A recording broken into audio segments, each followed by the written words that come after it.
नमस्कार, हस्तक्षेप में आपका स्वागत है। मैं हूं अमीन। देश की वर्तमान परिस्थितियों पर टीवी लाइव पर एक गंभीर परिचर्चा का आयोजन किया गया। उस परिचर्चा में मैंने भी हिस्सा लिया। इस परिचर्चा में वक्ताओं ने देश में जो गतिविधियां चल रही हैं उनका विश्लेषण किया। तो आइए सुनते हैं उस परिचर्चा के कुछ प्रमुख अंश साभार। अगर आपने हमारा चैनल सब्सक्राइब नहीं किया तो उसको सब्सक्राइब कर लीजिए। वीडियो को ज़्यादा से ज़्यादा लाइक और शेयर कीजिए और कमेंट करके बताइए भी कि इस परिचर्चा पर आपकी क्या राय है। तो आइए सुनते हैं इस परिचर्चा के कुछ प्रमुख अंश साभार। बिल्कुल, ये भी आप सही सुन रहे हैं। नीतीश कुमार ने आज पहली बार अपनी ही सरकार, यानी केंद्र में भी उनकी ही सरकार है क्योंकि एनडीए के वो भी हिस्सा है, और उनकी बैसाखी के दम पे ही नरेंद्र मोदी आज की तारीख में प्रधानमंत्री के पद पर विराजमान हैं। और नीतीश कुमार ने अपनी तरफ से एक बड़ा वार कर दिया है आज नरेंद्र मोदी की सरकार पर। नीतीश कुमार ने बिहार के चुनावी साल में मोदी सरकार के लिए 32 पन्नों की एक चिट्ठी भेजी है जिसमें बिहार के लिए ढेर सारी मांगे की गई हैं। आप जानते हैं कि बार बार के वादे के बावजूद बिहार को विशेष राज्य का दर्जा नहीं मिला है, और इस बार चुनावों में महागठबंधन इसे एनडीए के खिलाफ बड़ा मुद्दा बना लेगा। लिहाजा नीतीश कुमार ने अभी से गेंद बीजेपी के पाले में डाल दी है। इसका मतलब है कि नीतीश बाबू की चिट्ठी, जो नीतीश बाबू हैं वो भी चिट्ठी की शक्ल में बीजेपी पर वार कर रहे हैं। आपको बता दूं कि आज कर्नाटक के बेलगावी में जय बापू, जय भीम, जय संविधान का आयोजन हुआ है। यह रैली का आयोजन हुआ है और इस रैली में कांग्रेस अध्यक्ष मल्लिकार्जुन खड़गे के साथ प्रियंका गांधी भी पहुंची थी। खड़गे जी ने आज बापू की प्रतिमा का अनावरण किया और साथ ही बताया है कि बीजेपी के कारण किस तरह संविधान के लिए खतरा बना हुआ है। वहीं कांग्रेस महासचिव और सांसद प्रियंका गांधी ने जय बापू, जय भीम, जय संविधान रैली को संबोधित करते हुए कहा है कि देश में कई पार्टियों की सरकार रही, लेकिन कोई ऐसी सरकार नहीं आई जिसका गृह मंत्री संसद में खड़े होकर बाबा साहेब का अपमान कर सके। कोई ऐसी सरकार नहीं आई जिसके नेताओं ने कहा कि हम संविधान बदल देंगे। कोई ऐसा नहीं कह सकता कि हमें आजादी 1947 में नहीं मिली बल्कि 22 जनवरी 2024 को मिली। किसी ने नहीं सोचा था कि सत्ता में बैठे लोग संविधान को कमजोर करने की बात करेंगे और बाबा साहेब अंबेडकर जी का अपमान करेंगे और ऐसे मसीहा का संसद में अपमान होगा। यह बात कह रही थी आज प्रियंका गांधी। प्रियंका गांधी ने अपने भाषण में बीजेपी पर कई तीखे हमले किए हैं। अडानी के लिए मोदी सरकार के पक्षपाती रवैये से लेकर किसानों, छात्रों, पिछड़ों के उत्पीड़न पर प्रियंका गांधी ने बीजेपी को घेरा है। और प्रियंका गांधी ने यह भी कहा कि जब हम संसद में कहते हैं कि अडानी के खिलाफ अमेरिका में केस दर्ज है, जांच की जाए, तो हमारी आवाज को दबाने की कोशिश की जाती है। अडानी ने सरकारी अधिकारियों को रिश्वत दी जिससे बिजली के बिल बढ़ाए जा सके। आज देश का किसान संकटों से घिरा हुआ है, उसे हर चीज में जीएसटी भरनी पड़ती है। वो 1-1 लाख रुपए के कर्ज के कारण अपनी जान देने को मजबूर है। दूसरी तरफ मोदी सरकार उद्योगपतियों का 17 लाख करोड़ रुपए का कर्ज माफ कर देती है। यह संविधान के खिलाफ है। प्रियंका गांधी ने अपने भाई राहुल गांधी को लेकर भी बड़ा दावा किया है। आइए जरा सुन लेते हैं क्या दावा कर रही हैं प्रियंका गांधी। सुनिए। मेरे भाई, बड़े भाई हर रोज वे संविधान के लिए लड़ते हैं, इसके लिए जान देने के लिए तैयार है। ಇವತ್ತು ನಮ್ಮ ದೊಡ್ಡಣ್ಣವರಾದಂತ ರಾಹುಲ್ ಗಾಂಧೀಜಿ ಅವರು ಇವತ್ತು ಈ ಕಾರ್ಯಕ್ರಮಕ್ಕೆ ಅನಾರೋಗ್ಯದ ಕಾರಣದಿಂದ ಬರಕಾಗಿಲ್ಲ. ಆದ್ರೆ ತಾವೆಲ್ಲ ತಿಳ್ಕೊಳ್ಳಿ, ತಮಗೋಸ್ಕರ, ಈ ಸಂವಿಧಾನಕ್ಕೋಸ್ಕರ, ಈ ದೇಶಕ್ಕೋಸ್ಕರ ರಾಹುಲ್ ಗಾಂಧೀಜಿ ಅವರು ಪ್ರತಿ ದಿನ ಪ್ರತಿ ಕ್ಷಣ ಹೋರಾಟ ಮಾಡ್ತಾ ಇದ್ದಾರೆ ಅಂತ ಹೇಳಿ, और इसीलिए ये सरकार राहुल गांधी से डरती है। ಅದಕ್ಕೋಸ್ಕರನೇ ಈ ಬಿಜೆಪಿ ಸರ್ಕಾರ ರಾಹುಲ್ ಗಾಂಧೀಜಿ ಅವ್ರನ್ನ ನೋಡಿದ್ರೆ ಭಯ ಬಿಟ್ಟು ನಡುಗುತ್ತೆ। जब राहुल गांधी संसद में खड़े होते हैं बात करने के लिए, बोलने के लिए, न्याय मांगने के लिए, आपके लिए, तब ये सरकार कुछ भी करती है, उस संसद को उस दिन रद्द करने की कोशिश करती है, बंद करने की कोशिश करती है, क्योंकि डरती है इनसे। ರಾಹುಲ್ ಗಾಂಧೀಜಿ ಅವರು ತಮ್ಮ ಪರವಾಗಿ, ಈ ದೇಶದ ಸಾರ್ವಜನಿಕರ ಪರವಾಗಿ, ಸಂವಿಧಾನದ ಪರವಾಗಿ ಸಂಸತ್ತಿನಲ್ಲಿ ನಿಂತು ಮಾತಾಡಕ್ಕೆ ಪ್ರಾರಂಭ ಮಾಡ್ತಾ ಇದ್ದಂಗೆನೆ ಅಧಿಕಾರದ ಪಕ್ಷದವರು ಸಂಸತ್ತನ್ನ ಕೆಡಿಸಂತ, ಕರೆದಂತ ಪ್ರಯತ್ನ ಮಾಡಂತದ್ದು, ಅವ್ರು ಮಾತಾಡಕ್ ಅವಕಾಶ ಕೊಡದೇ ಇರ್ತಕ್ಕಂಥದ್ದು, ಅವ್ರ ಮಾತಿಗೆ ಮೊಟಕುಗೊಳಿಸಂತ ಪ್ರಯತ್ನ ಯಾಕೆ ಮಾಡ್ತಾರಂತಂದ್ರೆ ಅಧಿಕಾರದಲ್ಲಿರ್ತಕ್ಕಂಥ ಬಿಜೆಪಿಗೆ ರಾಹುಲ್ ಗಾಂಧೀಜಿ ಅವ್ರನ್ನ ನೋಡಿದ್ರೆ ಹೆದರಿಕೆ ಇದೆ, ನಡಕ ಇದೆ, ಭಯ ಇದೆ। और ये सरकार उनको देखकर कांपती इसलिए है क्योंकि वो सच्चाई की लड़ाई लड़ रहे हैं। ಇವತ್ತು ಈ ಸರ್ಕಾರ ರಾಹುಲ್ ಗಾಂಧೀಜಿ ಅವ್ರನ್ನ ನೋಡಿದ್ರೆ ಯಾಕೆ ನಡಗುತ್ತೆ ಅಂತ ಹೇಳಿದ್ರೆ ರಾಹುಲ್ ಗಾಂಧೀಜಿ ಅವರು ಹೋರಾಟ ಮಾಡ್ತಾ ಇರ್ತಕ್ಕಂಥದ್ದು ಸತ್ಯದ ಪರವಾಗಿ. इन पे केस डाले हैं, ईडी के केस, तमाम केस, कैसे कैसे इधर महाराष्ट्र में, कहीं बिहार में, कहीं उत्तर प्रदेश में, हर जगह केस डाले हैं. राहुल गांधी नहीं डरेंगे. ಇವತ್ತು ರಾಹುಲ್ ಗಾಂಧೀಜಿ ಅವರ ಮೇಲೆ ನೂರಾರು ಸುಳ್ಳು ಕೇಸ್ಗಳು ಹಾಕವ್ರೆ, ಬೇರೆ ಬೇರೆ ರೀತಿಯಾದಂತ ಕೇಸ್ಗಳು ಹಾಕವ್ರೆ, ಇಡಿ ಐಟಿ ಕೇಸ್ಗಳು ಹಾಕವ್ರೆ, ಉತ್ತರ ಪ್ರದೇಶ ರಾಜಸ್ಥಾನದಲ್ಲಿ ಕೇಸ್ ಆಗವ್ರೆ. ಆದ್ರೆ ಎಷ್ಟೇ ನೂರಾರು ಕೇಸ್ ಆಗ್ಲಿ, ರಾಹುಲ್ ಗಾಂಧೀಜಿ ಅವರು ಆ ಯಾವ ಕೇಸ್ಗಳಿಗೂ ಹೆದರಂತ ಗಂಡಲ್ಲ. न राहुल गांधी जी डरेंगे, न मल्लिकार्जुन खड़गे जी डरेंगे, न इस मंच पे बैठा कोई भी नेता डरेगा, ना मैं डरूंगी, क्योंकि हमारी विचारधारा लड़ने की है, सच्चाई की है, डरने और कांपने की नहीं है. ಇವತ್ತು ರಾಹುಲ್ ಗಾಂಧೀಜಿ ಅವರಾಗಿರ್ಬೋದು, ಅಧ್ಯಕ್ಷರಾಗಿರ್ತಕ್ಕಂಥ ಶ್ರೀ ಮಲ್ಲಿಕಾರ್ಜುನ ಖರ್ಗೆ ಜಿ ಅವರಾಗಿರ್ಬೋದು, ವೇದಿಕೆ ಮೇಲಿರ್ತಕ್ಕಂಥ ಎಲ್ಲ ಮುಖಂಡರಾಗಿರ್ಬೋದು, ನಾನಾಗಿರ್ಬೋದು, ನಾವು ಯಾರು ಕೂಡ ಹೆದರಂತ ಜಾಯಮಾನನೇ ಇಲ್ಲ.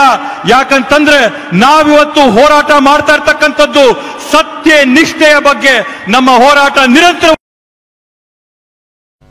आवाज तो ये आप सुन रहे थे सीधे सीधे प्रियंका गांधी को, जो बहुत ही इंपॉर्टेंट बात यहां सीधे राहुल गांधी और हम नहीं डरते हैं, हम नहीं डरेंगे, जिसमें राहुल गांधी, प्रियंका गांधी अपनी बात और साथ साथ बात कर रही थी यहां मल्लिकार्जुन खड़गे की, और सीधा हमला नरेंद्र मोदी की सरकार पर, सीधा हमला अमित शाह पे और बाबा साहब अंबेडकर को लेकर जो बातें हुई उन सब पे यहां सीधा हमला करते हुए प्रियंका गांधी अपनी बात रख रही थी. वहीं आज राहुल गांधी ने फिर एक वीडियो जारी किया है और जिसे देखकर बीजेपी परेशान हो गई होगी. यूट्यूब पर जारी वीडियो में राहुल गांधी ने कहा है कि भारत के गरीब युवाओं का अधिकार छीनने और उनके हुनर और सपनों को दबाने का हथियार है. हर बीजेपी शासित प्रदेश में आए दिन ऐसी घटनाएं हो रही हैं और उसके ऊपर से अपने हक की आवाज उठाते युवाओं पर बर्बरता के साथ अन्याय कर उनके विरोध को कुचला जाता है. ये बातें यहां कही गई हैं राहुल गांधी की तरफ से. आइए जरा इस वीडियो को देख लेते हैं क्या कह रहे हैं राहुल गांधी. थोड़ा इस वीडियो को देखते हैं और फिर आगे बढ़ते हैं. सुनिए जरा. क्या हुआ? 4 लोगों को गिरफ्तार किया गया और उनके पास क्वेश्चन पेपर का बंडल मिला. एक सोनू कुमार थे जिन्होंने बीपीएससी को लेकर बहुत अच्छे से प्रदर्शन किए थे. साइड कर लिया. सेंट्रल सुपरिटेंडेंट का मृत्यु हो जाती है और वो संदेहात्मक है हमारे लिए. प्रश्न पत्र जी ट्विटर पे ट्रेंड कर रहा है. 28 सेंटरों का लिस्ट है जहाँ पे गड़बड़ियाँ हुई है, जोक बना दिया है. अब सरकार क्या कर रही है? अब सरकार कुछ भी नहीं कर रही. ऐसी निकम्मी सरकार हमें नहीं चाहिए. घोटाला है, स्कैम है. क्या हुआ? 13 को परीक्षा होने वाली है तो बच्चे 2 तारीख को कॉल लिए कि हम लोग कम से कम आयोग को बोलना चाहिए कि क्या है. उस समय कुछ नहीं हुआ. 6 को बच्चे आए, पूरा पिट गए, उसके बाद भी आयोग कुछ नहीं. शाम को बताती है कि नॉर्मलाइजेशन नहीं होगा. पहली बार ऐसा हुआ है ऑफिशियली प्राइवेट शिक्षकों को बुला करके इन्वॉल्व करके. सर बीपीएससी चेयरमैन का कहना है कि एक सेंटर पर गड़बड़ी, जबकि सर मेरे पास 28 सेंटरों का लिस्ट है. इसमें 22 और दे दीजिए. 28 सेंटरों का लिस्ट है जहाँ पे गड़बड़ियाँ हुई है विथ एडमिट कार्ड. ये कहाँ का है? ये गुजरात, वही है गुजरात वाला. ये सर ये सब पहले बहुत सारे केस हैं सर. इन पे बहुत सारा 400 करोड़ का एलिगेशन है सर SC/ST मामले में. सर ये पूरा का पूरा मामला जो है संवैधानिक क्राइसिस का है, संवैधानिक बिल्कुल संविधान यात्रा पे आप लगातार सिस्टम कोलैप्स. अच्छा एक बात बताइए, आप मुझसे क्या चाहते हैं? एक बार गर्दनी बात चले सर. हमारी 4 मांगे हैं. पार्लियामेंट हाउस में ऐसा कानून बने जिससे लोग डरे, प्रशासन डरे और विधायक डरे. मेन आपका है कि मैं पार्लियामेंट में आपकी बात उठाऊं ना. नमस्कार. धन्यवाद सर. तो सर एक स्टूडेंट के लिए टीचर नहीं आएगा तो कौन आएगा? भारत हमारा लोकतांत्रिक देश है सर, और हम लोग सर गांधीवाद में विश्वास करते हैं सर, इसलिए हम लोगों ने सर सत्याग्रह शुरू किया. वरना सर छात्रों का सत्याग्रह नहीं होता सर, आंदोलन और क्रांति होती है सर. और हम लोगों ने अपने मुद्दे भी रखे सर, प्रोटेस्ट नहीं रिक्वेस्ट. हमने कहा सर व्यवधान नहीं समाधान और विवाद नहीं संवाद.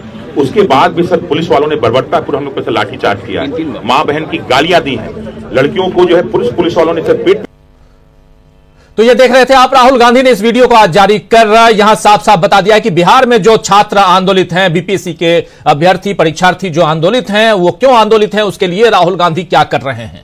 दरअसल राहुल गांधी 18 जनवरी को एक दिन के लिए पटना गए थे, आपको पता है, और वहां उन्होंने गर्दनी बाग जाकर धरने पर बैठे छात्रों से मुलाकात की थी. उससे पहले छात्रों का एक दल, ये अभी जो तस्वीर देख रहे हैं, जो वीडियो आपने देखा, और ये मिला राहुल गांधी से, ये दल जो है, और उसके बाद राहुल गांधी यहां से फिर गर्दनी मनी बाग पहुंचे। चुनावी साल में राहुल गांधी के पटना पहुंचने से पहले ही हलचल तेज हो गई थी और अब इस वीडियो से सरकार और घिर गई है। वहीं बीजेपी को घेरने का इंतजाम नीतीश कुमार ने भी कर दिया है, जो शुरुआत में मैं कह रहा था, जरा उसको और एलबोरेट करते हैं। नीतीश कुमार ने बीजेपी को कैसे घेरा है और खासकर नरेंद्र मोदी के लिए मुश्किलें कैसे वो बढ़ा रहे हैं, वो भी बजट सत्र से पहले। आपको पता है कि 31 जनवरी से बजट सेशन शुरू होने जा रहा है, केंद्रीय बजट आना है और उससे पहले नीतीश कुमार ने 32 पन्नों की चिट्ठी लिखी है। लेकिन उससे पहले एक चीज और भी है, जो विधानसभा चुनाव है इस साल के अंत में, जिसका ध्यान सबको है बिहार में। तो विधानसभा चुनाव से पहले नीतीश सरकार ने केंद्र सरकार को विकास के लिए 32 पन्नों का प्रस्ताव भेजा है। इसमें नीतीश कुमार ने राज्य के बुनियादी ढांचे और विकास परियोजनाओं के लिए आर्थिक मदद मांगी है, बाढ़ नियंत्रण और जल निकासी पर खास ध्यान देने की बात कही है और साथ ही हवाई अड्डों के विकास और सौर ऊर्जा परियोजनाओं पर भी जोर दिया है।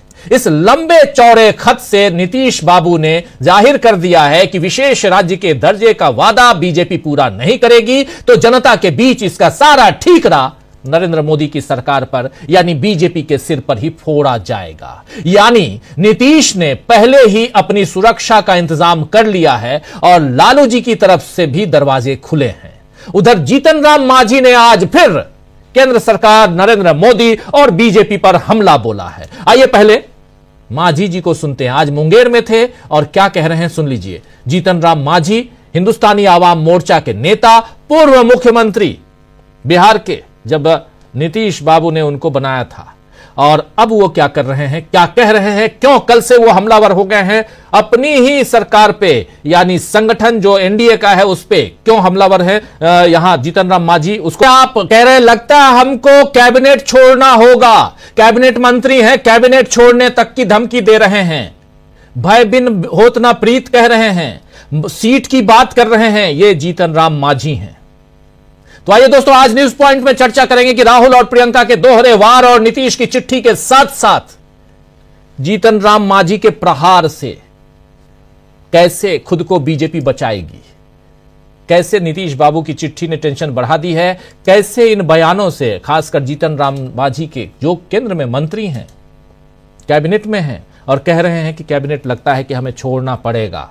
और उधर प्रियंका गांधी को अभी आप सुन रहे थे, तो चौतरफा कैसे बीजेपी घिरी है, खुद को कैसे इस डबल अटैक, ट्रिपल अटैक से बचाएगी, इन सब की चर्चा करते हैं। हमारे साथ कुछ वरिष्ठ साथी जुड़े हुए हैं, पहले उन सबसे आपका परिचय करवाता हूं और फिर आगे बढ़ते हैं। जरा स्क्रीन पर ले आइए तमाम साथियों को। देखिए 6 वरिष्ठ साथी जुड़े हुए हैं हमारे साथ। प्रशांत टंडन जी हैं, डॉक्टर राकेश पाठक जी हैं, शकील अख्तर जी हैं, प्रोफेसर रविकांत जी हैं, प्रेम कुमार जी हैं और अमलेंदु उपाध्याय जी हैं। आप सबका स्वागत है, इस्तकबाल है और स्वागत इस्तकबाल आप तमाम दोस्त साथी शुभचिंतक जो अब तक जुड़ चुके हैं उनका भी, जो जुड़ने वाले हैं उनका भी। सीधे पहले बेलगावी चलते हैं और शकील अख्तर जी से पहले बात करते हैं। शकील जी, प्रियंका गांधी आज जबरदस्त भाषण दे रही थी, अभी उसका एक छोटा सा हिस्सा हमने बताया है, लेकिन उनके भाषण को सुन रहा था, पूरे भाषण को सुना, एक अलग अंदाज, अलग तेवर और बहुत ही आक्रामक। क्या कारण है? कुछ तो चल रहा है यहां केंद्र में। शकील जी, देखिए, आज प्रियंका जी को 2 भूमिका एक साथ निभाना पड़ी, एक राहुल की और एक खुद अपनी। राहुल अपनी तबीयत खराब होने की वजह से आज बेलगावी नहीं जा पाए, तो प्रियंका ने आज उनकी कमी भी पूरी की और जो खुद कहीं जाके वो अपना प्रभाव डालती हैं तो वो भी उन्होंने डाला। प्रियंका आज जो है बहुत तेवर में थी। उन्होंने जब ये वाक्य कहा कि मेरा भाई रोज जान देने के लिए तैयार है, आपके लिए वो कोई भी खतरा उठाने के लिए तैयार है, तो वाकई मंच पे बैठे हुए लोग और जो बाकी नेता थे और जो जनता थे वो सब रोमांचित हो गए। राहुल गांधी जिस तरह से अपनी जान की कीमत पर इस सरकार से लड़ रहे हैं, जनता की आवाज उठा रहे हैं, वो लोगों में असर पैदा करने लगा है। ये बेलगावी में प्रोग्राम है कि 27 दिसंबर को होना था, लेकिन प्रधानमंत्री मनमोहन सिंह के निधन की वजह से उसको तत्काल स्थगित किया। सारे लोग बेलगावी से दिल्ली लौटे आए थे और अब जो है आज वो वहां पे हुआ है। देखिए, बेलगावी का अपना जो महत्व है वो कई कारणों से बहुत है, लेकिन आज के प्रसंग में जो डॉक्टर अंबेडकर का मुद्दा चल रहा है और जो आज इस रैली की थीम दी है कांग्रेस ने जय बापू, जय भीम, जय संविधान। तो उसी के अनुरूप जो है ये बात बहुत ही महत्वपूर्ण है और बताना जरूरी है कि 1924 में 100 साल पहले बेलगावी में ही अस्पृश्यता के खिलाफ प्रस्ताव पास हुआ था, पहला प्रस्ताव।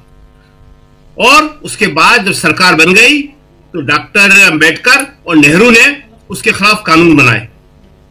तो ये जो है बेलगावी अपने आप में बहुत इंपॉर्टेंट है और इसको जो है आज मल्लिकार्जुन खड़गे ने जो है बहुत ही स्पष्ट ढंग से बताया और इसको सीधा डॉक्टर अंबेडकर से, अमित शाह के उस बयान से जो पूरे देश में हलचल मचाए हुए है, नाराजगी जिसको लेके है अंबेडकर अंबेडकर अंबेडकर।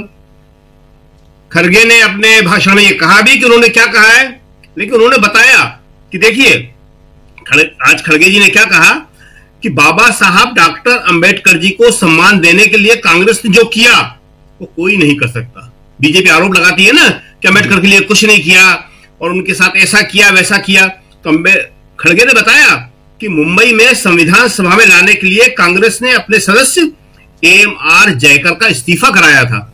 जी, ये कोई नहीं बताता। एम.आर. जयकर का इस्तीफा करा के जगह खाली करा के लाए थे और गांधी जी ने ही संविधान सभा के ड्राफ्टिंग कमेटी के लिए के अध्यक्ष के लिए बाबा साहब जी का नाम सुझाव दिया था और भारत सरकार में बाबा साहब को पहला कानून मंत्री बनाया था।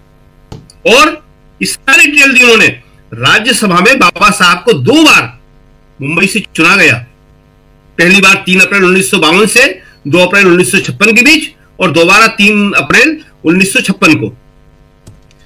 कांग्रेस ने हमेशा उनके लिए निर्विरोध चुनाव की व्यवस्था की और बीजेपी वाले झूठ फैलाते रहते हैं कि क्या किया क्या नहीं किया। तो ये सारी चीजें जो है बहुत ही महत्वपूर्ण है और ये जो अगला इस रैली का हिस्सा जाएगा महू में, जहां बाबा साहब का जन्म स्थान है और वो बड़ा महत्वपूर्ण है महू, वहां बाबा साहब पैदा हुए थे। वहां राहुल गांधी भी जाएंगे, प्रियंका गांधी भी होंगी और खड़गे जी भी जाएंगे और पूरी कांग्रेस होगी वहां पे। और वहां पे इस सवाल को फिर से उठाया जाएगा कि भाई क्या कारण था, आपने बाबा साहब का अपमान क्यों किया? आपको राजनीति करना है, जो करना है आप करिए, लेकिन ये कहने का आज कहा है खड़गे जी ने वहां पे कि कहते हैं कि साहब स्वर्ग चले जाते। हमको स्वर्ग नहीं जाना, हमको स्वर्ग यही बनाना है। हम यही इस देश में स्वर्ग बनाना चाहते हैं और उसी के लिए बाबा साहब ने लड़ाई लड़ी थी, उसी के लिए कांग्रेस लड़ाई लड़ रही है। दूसरा मुद्दा राहुल का बहुत इंपॉर्टेंट है, जो वीडियो आपने दिखाया बीपीएससी का। देखिए देश के युवा के साथ, छात्रों के साथ अगर ऐसा होगा, लड़के रो रहे थे, लड़के कह रहे थे हम आपसे राहुल जी इतना चाहते हैं कि एक बार आप गर्दनी बाग चले चलो जी। और राहुल वहां गए, राहुल ने उन सबकी आवाज सुनी और राहुल इस बात को, अभी 31 जुलाई से शुरू होने वाला है संसद का बजट सत्र, उसमें इस सवाल को उठाएंगे। आज उन्होंने वीडियो जारी करके बता दिया कि राहुल अब इस सवाल को छोड़ने वाले नहीं है। और लड़के लड़कियां साफ साफ बता रहे हैं कि किस तरह से इस पूरे के पूरे पेपर में जो बीपीएससी के सारे टेस्ट होते हैं उनमें धांधलियां की जा रही है। सोशल मीडिया पे पहले से पेपर आ जाते हैं, पहले से टेस्ट के जो केंद्र हैं उनमें सेट हो जाता है कि 28 केंद्रों पे अगर आपका नाम है तो वहां व्यवस्था कर लीजिए, वहां आपको नकल करा देंगे, सब कुछ करा देंगे। तो बहुत ही खराब स्थिति है नौकरी का। कल भी हमने बताया था आपको कि पहले सरकारी नौकरियां बंद करी, उसके बाद कॉन्ट्रैक्ट पे लिया, कॉन्ट्रैक्ट बंद किया और फिर थर्ड पार्टी जो है सेटलमेंट करने लगे। वो सबसे खराब है। आज का युवा जो है उसको, और दूसरी एक समस्या इसमें और आ रही है कि किसी पोस्ट के लिए नहीं कर रहे वो मल्टीटास्किंग, पीर बावर्ची भिश्ती खर, सारे काम एक ही लड़के और लड़की से करवाए जाएंगे, उनका कोई डेजिग्नेशन नहीं होगा, मल्टीपर्पज वर्कर।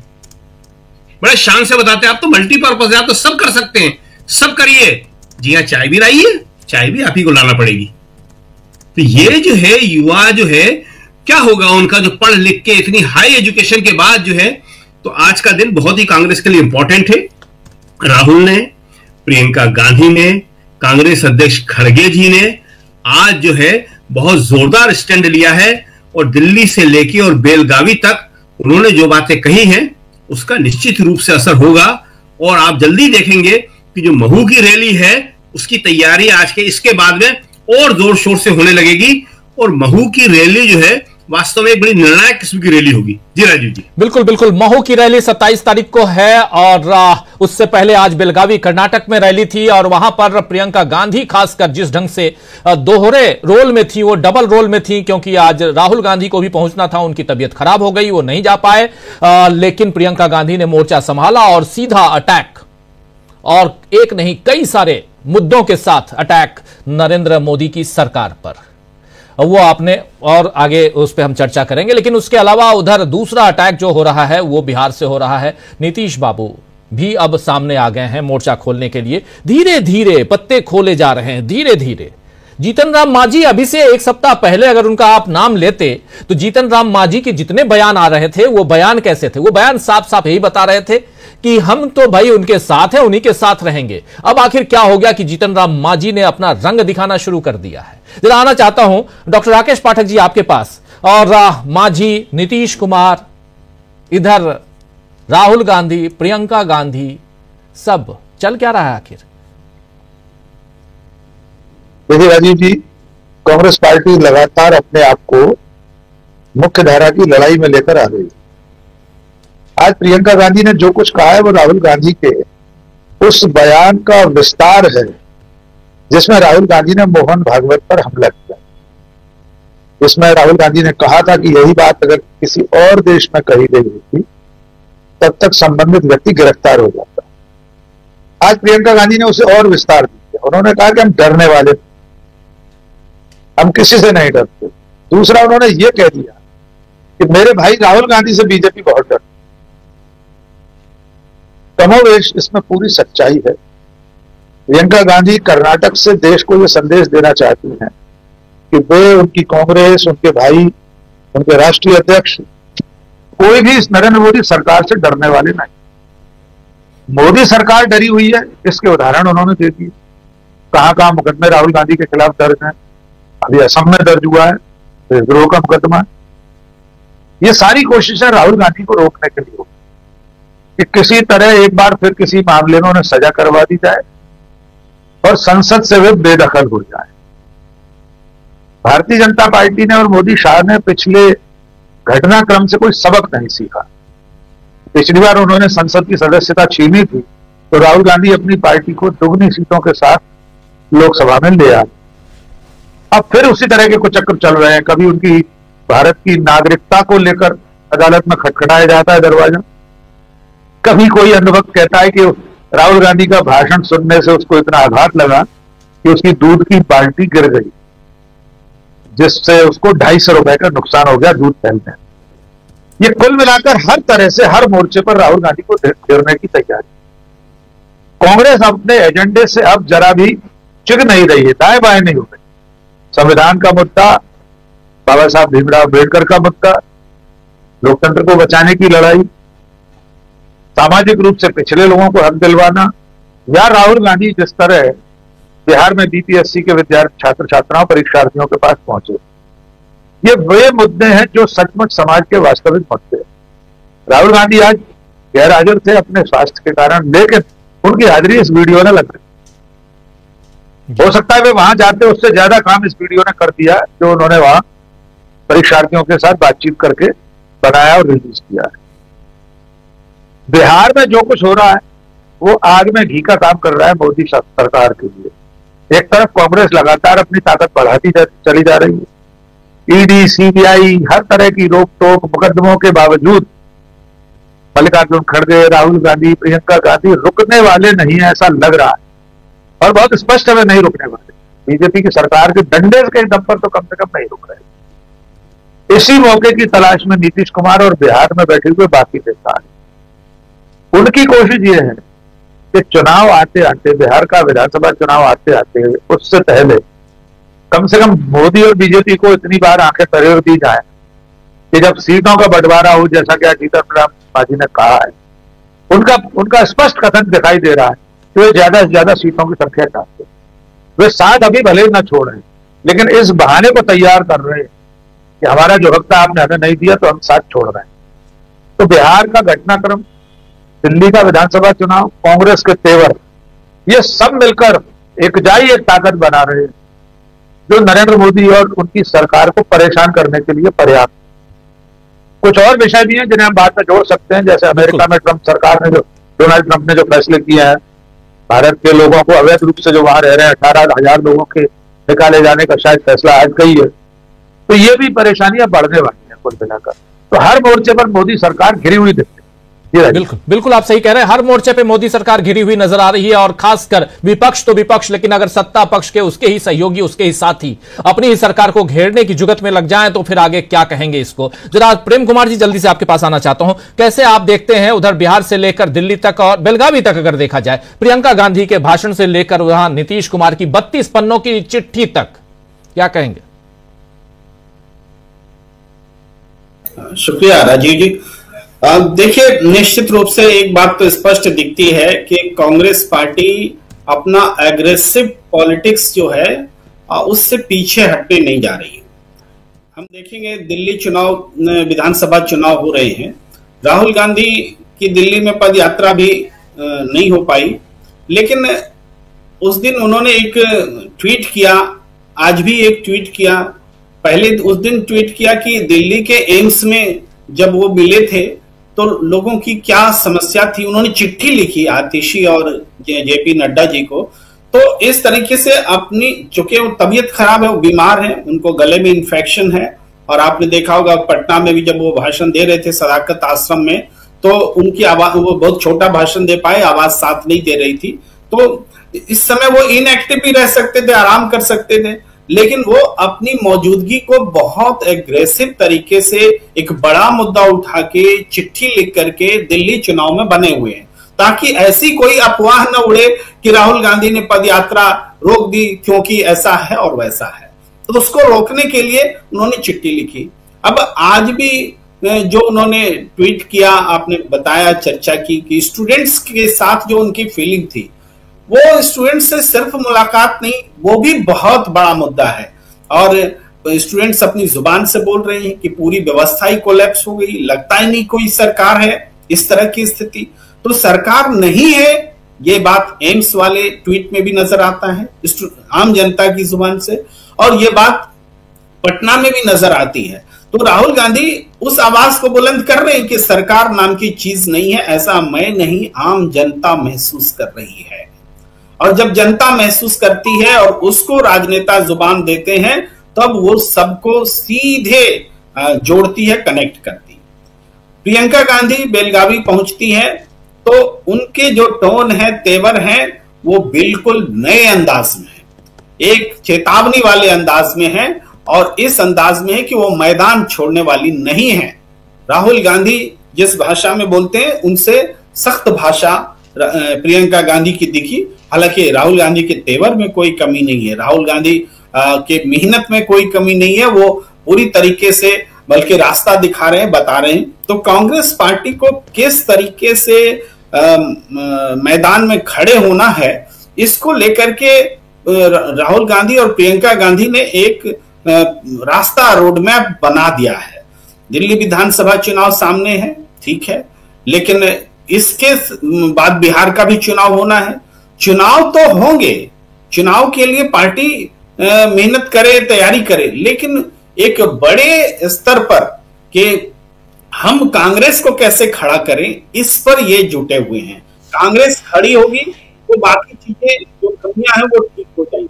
जैसे बिहार पर आपने सही बताया, आगे जी आवाज आपकी, जैसे बिहार के बारे में आपने सही बताया कि नीतीश कुमार जो बोल रहे हैं, वो नीतीश कुमार मुद्दा सेट कर रहे हैं, और वो मुद्दा बिहारी की अस्मिता का मुद्दा, बिहार को किए गए वादा पूरा करने का मुद्दा, ये वो चीज है जहां से बहुत सारी बातें याद भी आती हैं कि जब डीएनए पर सवाल उठाया था नरेंद्र मोदी जी ने, तो इन्होंने खून से हस्ताक्षर करके भिजवाया था, उनके पास चिट्ठी भिजवाई थी। जब मुख्यमंत्री थे नरेंद्र मोदी और बिहार में बाढ़ का प्रकोप हुआ था, उस समय उन्होंने राहत भिजवाई थी, तो नीतीश कुमार ने उस राहत को लौटा दिया था, और उसका ये था कि गुजरात में वो एक सांप्रदायिक दंगे में इन्वॉल्व है, ऐसा हम ऐसे लोगों से मदद नहीं लेते हैं, ये वाला भाव था। तो सवाल उठता है कि क्या वही एंटी मोदी स्टांस जो था, जिस वजह से नीतीश कुमार ने एनडीए छोड़ा था, जब नरेंद्र मोदी को प्रधानमंत्री उम्मीदवार बनाया गया था, उस समय की बात को वो जिंदा क्यों करना चाह रहे हैं वैसी ही मांग उठा करके, क्योंकि इसके साथ साथ बिहार के पैकेज का भी मांग उठता है, इसके साथ साथ बिहार को स्पेशल दर्जा देने का भी मांग जुड़ा हुआ है। ये सारी मांगे की पैकेजिंग हो जाती है आज के नीतीश कुमार की डिमांड के रखते ही। तो ये एक तरह से वो वाइड ओपन है कि उनका राजनीतिक रूप जो है, स्टैंड जो है वो बदल सकता है। इसके लिए उन्होंने संकेत दे दिए हैं कि हम कुछ भी कर सकते हैं। और इससे 4 कदम आगे जीतन राम मांझी को तो के बारे में नीतीश कुमार जो बोलते हैं कि हमने उनको भगा दिया बोलते हैं, लेकिन वास्तव में उनका मतलब होता है कि हमने तो पहले उसको भेज दिया था। ये हमेशा मतलब होता है जब वो एनडीए में भेजते हैं और जब वो एनडीए से बाहर होने के लिए छटपटाते हैं। तो जब जीतन राम मांझी बोल रहे होते हैं तो समझिए कि नीतीश कुमार वैसी भाषा वो बुलवा रहे हैं और आगे भी उस रास्ते में जा रहे हैं। तो मैंने काफी पहले ये आपके ही चैनल पर कह रखा है कि नीतीश कुमार को सूट ही नहीं करता कि ये चुनाव वो एनडीए के साथ लड़े। तो उस दिशा में वो करवट लेती हुई राजनीति दिख रही है। उसकी टाइमिंग होगी, उसके फैसले का वक्त होगा। लेकिन जीतन राम मांझी जब बोल रहे हैं तो समझिए कि नीतीश कुमार बोल रहे हैं, दिखावे का उनका झगड़ा होता है। और जब बोलते हैं भागो, तुमको हम पहले भगा दिए, तो मतलब है कि हम तुमको पहले वहां भेज दिए कि हम आ रहे हैं। ये उनका तेवर होता है। तो राजनीति अभी देखना पड़ेगा। हमें लगता है कि दिल्ली के चुनाव में जबरदस्त वापसी कांग्रेस की दिख रही है और वो राहुल गांधी की वजह से, उनके टेम्परामेंट की वजह से, सिद्धांतों से जुड़ने की वजह से, जन सरोकार को राजनीति से जोड़ने की वजह से, राजनीति में नवाचार करने की वजह से और मेहनत, मशक्कत और जान हथेली पर रख करके जो होगा होने दो, जेल भेजना जेल भेजो, जान को खतरा तो जान को खतरा, ऐसी सियासत जो है रेयर देखने को मिलती है, वो राहुल गांधी कर रहे हैं। जी, राहुल गांधी की राजनीति और राहुल गांधी के तेवर को ही आगे बढ़ाती हुई उधर प्रियंका गांधी नजर आ रही हैं। लेकिन दूसरी तरफ आखिर बिहार में चल क्या रहा है? नीतीश बाबू की 32 पन्ने की चिट्ठी अभी क्यों आई है? जीतन राम मांझी पिछले 2 दिनों से अचानक एग्रेसिव क्यों हो गए हैं? जब प्रशांत टंडन जी आपके पास आऊं जल्दी से, फिर प्रोफेसर रविकांत जी आपके पास आता हूं। प्रशांत जी, कैसे देखा जाए दोनों चीजों को अगर जोड़ा जाए? डेवलपमेंट धीरे धीरे ही सही, लेकिन डेवलपमेंट हम बिहार में देख रहे हैं और ये आने वाले समय में एक विस्फोट का कारण हो सकता है। लेकिन दूसरी तरफ आप प्रियंका गांधी को भी देखिए, सुनिए। देखिए, नीतीश कुमार की जो 28 पन्ने की चिट्ठी है राजीव जी, 32 पन्ने की चिट्ठी जी, 32 पन्ने की जो चिट्ठी है वो बिहार की राजनीति और देश की राजनीति के लिए एक नई भूमिका तैयार कर रही है। इस पे बात करते हैं, लेकिन पहले बेलगावी में इतिहास रचा है आज कांग्रेस ने। और बेलगावी वो जगह है जहां पे अभी शकील जी ने उसका चर्चा की उसकी, कि आज़ादी के मूवमेंट को, फ्रीडम स्ट्रगल को एक नया आयाम, नई दिशा दी थी वहां से। और यही काम आज कांग्रेस की विपक्ष की राजनीति, इंडिया गठबंधन की राजनीति को ये संदेश बेलगावी से आया है। ये जो जय बापू, जय भीम, जय संविधान एक नारा वहां से आया है, ये केवल दिल्ली के इलेक्शन या बिहार के इलेक्शन नहीं, अब ये कांग्रेस और इंडिया गठबंधन की भविष्य की राजनीति का नारा है। इसको जरा एक्सप्लेन करते हैं। देखिए, कांग्रेस इंदिरा गांधी चुनाव जीती गरीबी हटाओ के नारे पे। 2004 में इंडिया शाइनिंग के सामने कांग्रेस नारा लेकर आई, कांग्रेस का हाथ आम आदमी के साथ, और कांग्रेस सत्ता में आई। ये जय बापू, जय भीम, जय संविधान, ये बहुत बड़े, लगभग पूरे भारत के सोशल स्पेक्ट्रम को कवर करता है। और दूसरा कि उसमें पॉलिटिकल फिलॉसफी उसकी समझिए आप। पॉलिटिकल फिलॉसफी ये है कि नफरत के खिलाफ Gandhi, social justice Ambedkar, doctor Ambedkar, और विकास की नई अवधारणा संविधान।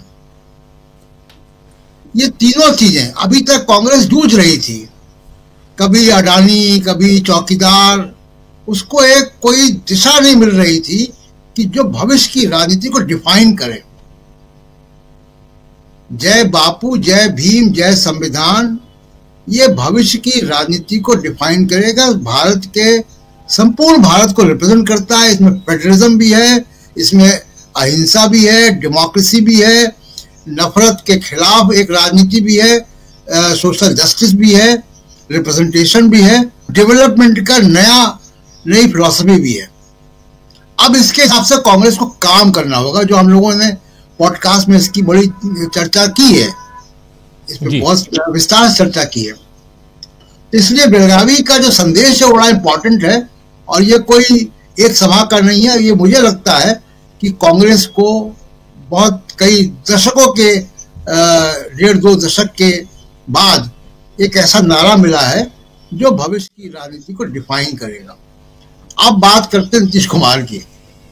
देखिए, नीतीश कुमार का जो लंबा चौड़ा पत्र है, उसके कुछ हिस्से तो हमने देखे, इसमें कि वो 11,000 करोड़ तो बाढ़ नियंत्रण के लिए मांग रहे हैं, और बजट को फाइनल शेप दिया जा रहा है। अभी ये बेसिकली अब ये भूमिका बना रहे हैं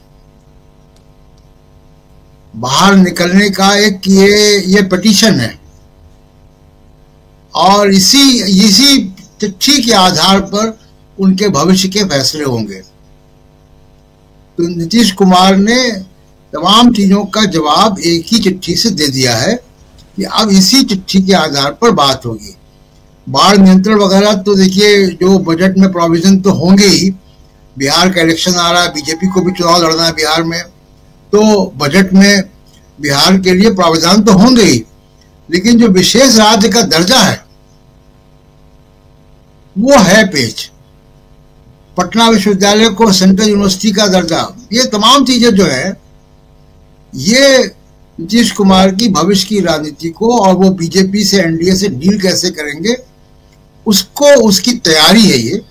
वो नीतीश कुमार ने अपनी तैयारी शुरू कर दी है। राजीव, बिल्कुल बिल्कुल आप सही कह रहे हैं। भविष्य की राजनीति किस दिशा में जा रही है, नीतीश कुमार उसकी तैयारी शुरू कर चुके हैं। लेकिन दूसरी तरफ से सबसे इंपॉर्टेंट है कि यहां से जीतन राम मांझी आखिर क्या सोच रहे हैं, और सबसे बड़ी बात कि क्या बाबा साहब अंबेडकर के ऊपर जो बयान, उनके बारे में जो बयान दिया था अमित शाह ने, उस बयान की चर्चा अब खत्म हो चुकी है, या वो अभी गांव गांव तक पहुंच चुकी है। और जय बापू, जय भीम, जय संविधान के नारे के साथ इस रैली का जो आगाज हुआ है, उससे क्या देश की सियासत में कुछ बदलाव आने जा रहा है, जिसमें प्रियंका गांधी अपनी बात रख रही थी। जरा आना चाहता हूं प्रोफेसर रविकांत जी, कैसे देखते हैं आप प्रियंका गांधी से लेकर बिहार तक? देखिए राजू जी, मांझी जी की तो नैया खुद ही डूबने वाली है अगर वहां रहते हैं तो। ये बात उनको अब समझ में आ रही है, हालांकि हम लोग बहुत पहले से कह रहे हैं। और नीतीश कुमार की जो 32 पन्नों की चिट्ठी है, वो उनको अब समझ में आ रहा है कि बिना आप चिट्ठी पत्री के काम चलेगा नहीं।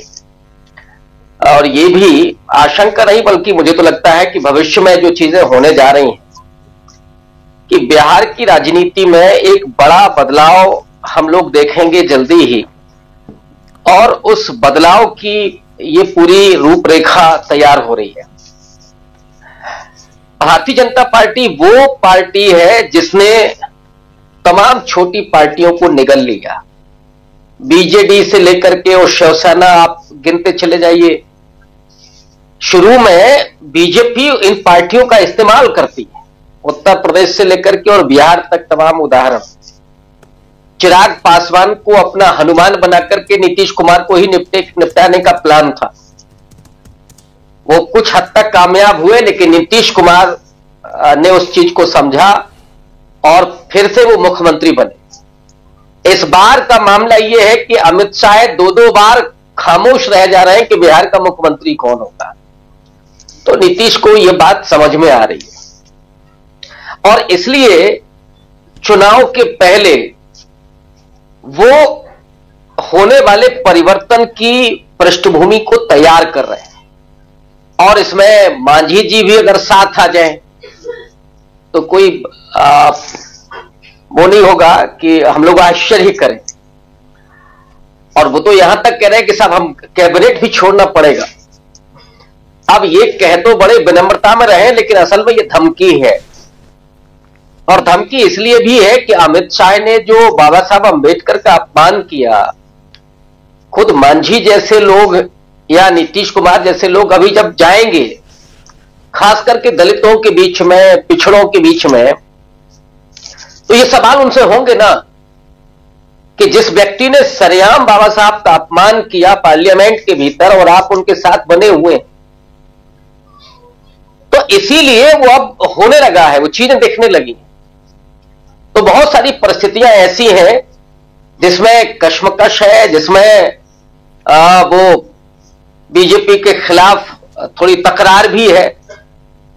लेकिन कांग्रेस पार्टी आज बेलगावी में अपनी ताकत का इजहार किया है, और प्रियंका गांधी ने जिस बात को कहा कि राहुल गांधी डरने वाले नहीं है, राजीव जी, राहुल गांधी को ये सावरकर के जो लोग हैं वो डराने की कोशिश कर रहे हैं। और सावरकर मैंने इसलिए कहा कि जो खुद माफी मांगी, एक बार नहीं 6-6 बार, और फिर अंग्रेजों की दलाली करी, 50 रुपया पेंशन भी ली, 42 के भारत छोड़ो आंदोलन में अटल बिहारी वाजपेयी 4 लाठी खा करके बोले थे कि नहीं साहब हुजूर हमको माफ कर दीजिए, हम तो थे ही नहीं उसमें। तो ये उस विचारधारा और उसके जुड़े हुए लोग हैं, उस विरासत के जुड़े हुए लोग, तो इनको यही आता है। और बाबा साहब अंबेडकर ने जिस बात को कहा था वो भी मैं यहां पर रख देना चाहता हूं। उन्होंने कहा था कि अंग्रेजों से ज्यादा क्रूर ये साबित होंगे अगर हिंदुत्ववादी सत्ता में आ जाते हैं। बिल्कुल। आज दलित इस बात को महसूस कर रहे हैं, मुसलमानों पे क्या गुजर रही है ये वो जानते हैं, बखूबी जानते हैं, देश भी जानता है, राहुल गांधी जानते हैं। अगर राहुल गांधी की आंखों में आंसू आते हैं, और लिटरली हम सबने देखा है, सामने से देखा है, राहुल गांधी वो नौटंकी करने नहीं जाते। अगर नरेंद्र मोदी होते तो बोलते कि मैं बीपीएससी की तैयारी में भी करना चाहता था, मेरा तो बहुत पुराना नाता है, और न जाने कौन कौन सी तैयारी कर लेते वो। लेकिन मैं ये दावे के साथ कहता हूं कि राहुल गांधी द्रवीभूत हुए होंगे। राहुल गांधी को रोते हुए मैंने देखा है, आंसू पहुंचते हुए धीरे से। यह संवेदनशीलता जो राजनीति में माना जाता है कि ठीक नहीं है, नहीं होना चाहिए साहब, ऐसे नहीं, उनको चाहिए बहुत क्रूर और निर्दयी किस्म के लोग। लेकिन जो कांग्रेस की विरासत है, और ये कहते हुए हमें कोई संकोच नहीं, चाहे वो गांधी रहे हो, नेहरू रहे हो, और नेहरू जी को जब हम याद करते हैं तो चाइना से भारत की पराजय पर उनको जो दुख हुआ था, बहुत सारे लोग तो यहां तक मानते हैं कि नेहरू जी की जो मृत्यु हुई उसके पीछे बहुत बड़ा ये कारण था, एक बड़ा सदमा था अपने सैनिकों का हताहत होना और हारना। लेकिन इनको कोई फर्क नहीं पड़ता, चाइना घुस गया ना साहब, घुसा था ना घुसा हुआ है, चाहे वो 10 गांव बना ले, क्या फर्क पड़ता है, लोग मरते हैं तो मर जाने दो। गोधरा के बाद क्या हुआ, मुजफ्फरनगर में क्या हुआ। तो कुछ लोगों के लिए तो लोगों की जो हत्याएं होती हैं, जो खून है, जो नफरत है, उससे उनकी राजनीति परवान चढ़ती है। लेकिन आज हम लोग मैं कई बार मैं ये कहता हूं कि ये हम लोग बहुत बुरे समय में हैं, लेकिन हम लोगों की खुशनसीबी है कि एक व्यक्ति है जो अपना सब कुछ दांव पर लगा करके लड़ रहा है। ये हम लोगों के समय की खुशनसीबी है कि राहुल गांधी हैं, और ये कोई तेलबाजी नहीं है जो राजनीति में होता है कि साहब वो महान। मैं बिल्कुल वो बात नहीं कह रहा हूं, डंके की चोट पर कह रहा हूं। सोचिए जरा आप, और दर्शक आपके ये सोचे कि राहुल गांधी आज नहीं होते तो विपक्ष के साथ क्या हुआ होता। विपक्ष तो छोड़ दीजिए, विपक्ष के साथ तो जो कर रहे हैं, आम आदमी के साथ क्या हो रहा होता, किसानों के साथ क्या हुआ, नौजवानों के साथ क्या हो रहा है, दलितों को पेशाब पिलाई जा रही है, मुंह पर पेशाब की जा रही है, महिलाओं के साथ क्या हो रहा है, मनुस्मृति को लागू करने की बात हो रही। तो जिस बेशर्मी के साथ, पूरी क्रूरता के साथ, पूरी निर्दयता के साथ सत्ता में बैठे हुए लोग अपने हाथ में सत्ता बनाए रखना चाहते हैं, उनके सामने राहुल गांधी बहुत बड़ी चुनौती है। और उस चुनौती के सामने इनका दम घुटता है, सांस फूलती। कायर ताकत तो बहुत दिखाता है, और वो जो जिस तरह का प्रदर्शन करता है, तो एक मुकदमा अभी शायद 24, ये 25वां मुकदमा है राहुल गांधी, गिनते जाइए। और मैं कहता हूं ये राहुल गांधी के मस्तिष्क पर तमगे हैं, ये देश के लिए, लोगों के लिए मुकदमे हैं। राहुल गांधी के व्यक्तिगत थोड़ी ना किसी से कोई दुश्मनी, और इन तमगों को इस देश की जनता देख रही है। और इसीलिए राहुल गांधी के प्रति जो इस देश के लोगों का प्रेम और विश्वास है, अद्वितीय है। और यही वो शख्स और यही वो समय है जो देश को फिर से पटरी पर लेकर के आएगा, संविधान की तरफ लेकर के आएगा, गांधी के मूल्यों और रास्ते की तरफ लेकर के आएगा, बाबा साहब अंबेडकर के सामाजिक न्याय के उसूलों की तरफ, उनके विचारों की तरफ लेकर के जाएगा देश को। और इसलिए मैं समझता हूं कि इस नारे की आज की तारीख में बेहद प्रासंगिकता और महत्ता है। राजीव जी जी, बिल्कुल बिल्कुल। डॉक्टर राकेश पाठक जी, जरा जल्दी से आपके पास आना चाहता हूं। अमलेंदु जी, थोड़ी देर में आता हूं आपके पास भी। डॉक्टर साहब, जरा ये बताइए कि क्या बाबा साहब आंबेडकर का मामला जो है वो बिहार की राजनीति पे, और खासकर चूंकि चुनाव होने जा रहा है, और अभी चाहे नीतीश बाबू हो चाहे जीतन राम मांझी हो, ये दोनों, नीतीश बाबू की सुगबुगाहट दिखाई दे रही है 32 पन्नों की चिट्ठी से साफ समझ में आ रहा है। और सबसे बड़ी चीज कि बजट सत्र में क्या होना है, किस पे क्या बजट अलॉट करना है, यह सब कुछ हो चुका है। अब सिर्फ हलवा पार्टी बाकी है, बाकी सब हो चुका है, क्योंकि 31 तारीख से अब बजट सेशन है। और इस बीच 26 जनवरी भी है और 29 जनवरी भी है, 29 बीटिंग द रिट्रीट और उससे पहले 26 जनवरी। तो पूरा का पूरा इसमें जो सरकारी अमला है उसमें व्यस्त होगा, यानी बजट ऑलरेडी तैयार है। और वैसे वक्त में, इस वक्त आज की तारीख 21 तारीख, चिट्ठी लिखना यहां नीतीश बाबू का क्या कहलाता है ये, और इसको कैसे देखा जाए, इसको कैसे जोड़ा जाए बाबा साहब अंबेडकर के ऊपर जो बयान दिया था अमित शाह ने, जिस पर उन्होंने माफी नहीं मांगी। कांग्रेस और विपक्षी दल तो हमलावर हैं, लेकिन क्या ये भी कोई रास्ता खोज रहे हैं, राह खोज रहे हैं? क्या बिहार में जो सुगबुगाहट है उसको बढ़ते हुए आप देख रहे हैं? देखिए राजीव जी, निश्चित तौर पर बाबा साहब अंबेडकर को लेकर अमित शाह ने जो बयान दिया था, उससे बीजेपी कितना भी पल्ला छुड़ाने की कोशिश कर रही है, विषयांतर करने के लिए अलग अलग मुद्दे लेकर आती है, लेकिन इसके बावजूद अमित शाह का वो बयान तो चिपक गया है। आज से कुछ साल पहले ही नौबत थी, ऐसे हालात थे कि बीजेपी आरएसएस का जो आईटी सेल है, उसकी जो व्हाट्सएप यूनिवर्सिटी है, वो कोई भी झूठ परोस देती थी। वो बता देती थी कि अंबेडकर को कांग्रेस ने सम्मान नहीं दिया, तो महीनों और हफ्तों तक, सालों तक वो झूठ चलता रहता। लेकिन अब काउंटर हो गया इसका।